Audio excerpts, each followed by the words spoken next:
What's happening, Chief? What is middle class depression? I mean, I'm kind of just making this up. Now, am I someone that came from a rich family? No. But I also didn't have it too hard in life when I started off. I had everything I needed. But the thing is, there was this point in my life when I was like 17. Didn't know who I was, but obviously I've always been a bit of a cocky little so-and-so. So I tried to convince myself I knew who I was. I probably don't even know who I am now. That's a whole other video. I mean, I don't think anyone really knows who they are. But I used to be just depressed for no reason. And I'd acknowledge it. I was conscious enough to be aware that I had everything. But I just didn't care.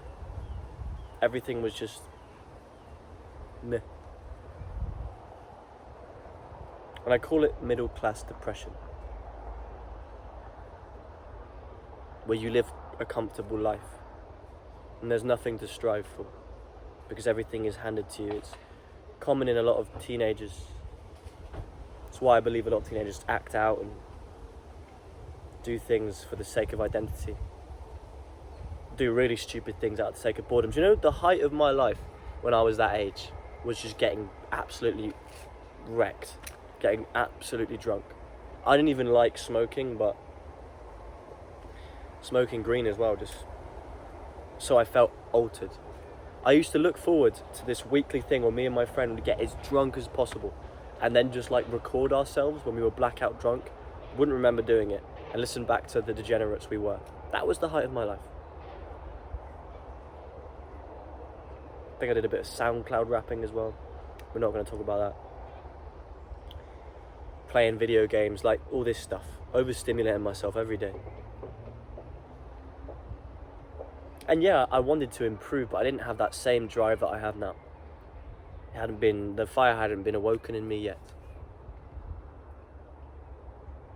Maybe you're experiencing the same thing. Maybe you've experienced the same thing. And I can't really give you a fix for it, because how I got out of it is I met a certain person who lit a fire under me that just spiraled and spiraled into the person I am here. The butterfly effect. But what I can tell you is, quite simply, having something to strive for, having dissatisfaction in your current situation. Because everyone will tell you that you should be happy. You've got this, you've got that, you should be happy. That's a stupid thing to say. Should be happy. It is the human condition to be dissatisfied. That's why athletes push themselves beyond their body's capabilities. That's why CEOs of businesses work themselves until they've got illness after illness. That's why boxers keep coming back for fight after fight. That's why rappers keep making music in their 50s. That new Eminem song's actually pretty right, by the way. But this is the point. We are all dissatisfied. It's in us. And that's okay. Because I'm going to tell you, you shouldn't be happy. You shouldn't be happy. You can be grateful. Now, I can already hear what people are saying. I've spoken about being grateful. And yes, you should practice gratitude. And I was going to get to that. But my brain's probably ADHD, so we'll get to that now. You need to practice gratitude, yes. And I don't mean like, oh, I'm grateful for my home and my family. No. I mean practicing gratitude to like the littlest minute things. So like your bed frame, your table that someone made for you, that you just have gotten used to. Give yourself reasons to be grateful. Actually say it out loud, write it down. I'm grateful for this because it was made by this, it was painted, you know.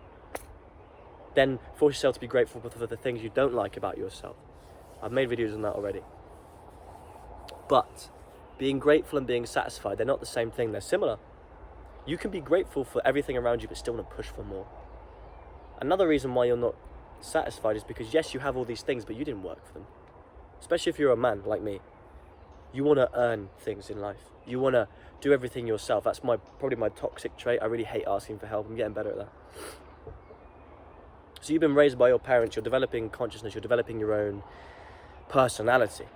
But everything around you has been given to you. Of course you're going to feel depressed.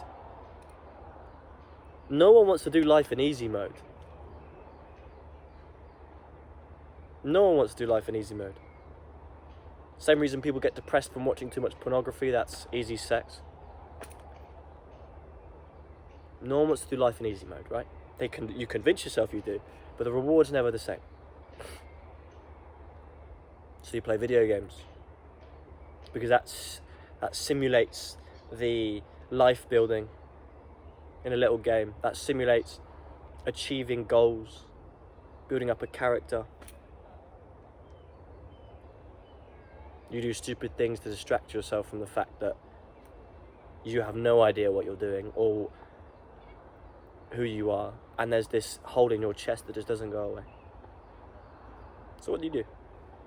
What do you want to be? First of all, your parents, if you're lucky enough, have, maybe it's a single mum, single dad, or maybe they're together, if you're lucky. They've done this all for you, so practice gratitude to them. Go to your parents right now and just say thank you. Just say something nice to them. When was the last time you actually acknowledged and appreciated this person that's with you every day, that has put up with your stupidity, has raised you? I didn't do that for so long. Countless arguments with my parents like they were nothing. And it wasn't my fault, I was unaware. Well, it was my fault, but I was unaware, stupid, and desperately trying to find myself. But go and be grateful for them. Go and realise that you are not in a that bad situation. Everything is okay. And don't beat yourself up either, that's the whole thing. Just be better today.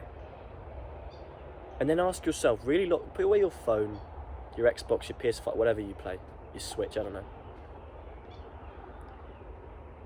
Put down TikTok, you little degenerate. And sit down and just really ask yourself, what do you want to be? And if you don't know, that's fine. What do you want to achieve? It can be small. You don't need to know what your life path is going to be, especially if you're around 17. Some people don't know even in their 40s, but small, short-term goals. What would you like to change about yourself? Okay, we already know you want to get rid of this depression. Well, I've told you, be more grateful, be more giving. And you know you need to strive for something, you need to earn something, right? So what do you want to earn? Do you want to build a nice body? Do you want to get in better shape? Do you want to get in better stamina? Do you want to get better social skills? Maybe you play video games right now. All these things you level up, it'll take longer, but you can do this in real life. These statistics about yourself, you can level up. Your speech, your agility, your stamina, all this stuff. You can level it up, it will take longer, but it'll be more rewarding because of that. Maybe you want to help your parents with the bills, go and get a job. And it's not easy, no. But chief, if it's not easy, it'll be more rewarding. And that feeling when you earn something, and it's you that's done it. And be humble and start small and just understand that you are a young idiot. And you will be a young idiot for years to come, possibly decades. And you'll always be an idiot. The young will just go away. So don't get yourself so hung up on that, because what's the point? But acknowledging that is the key. Being humble about it and starting to build yourself up. Now go say thank you to your parents. And wherever you go, say less, do more. See you tomorrow, Chiefs.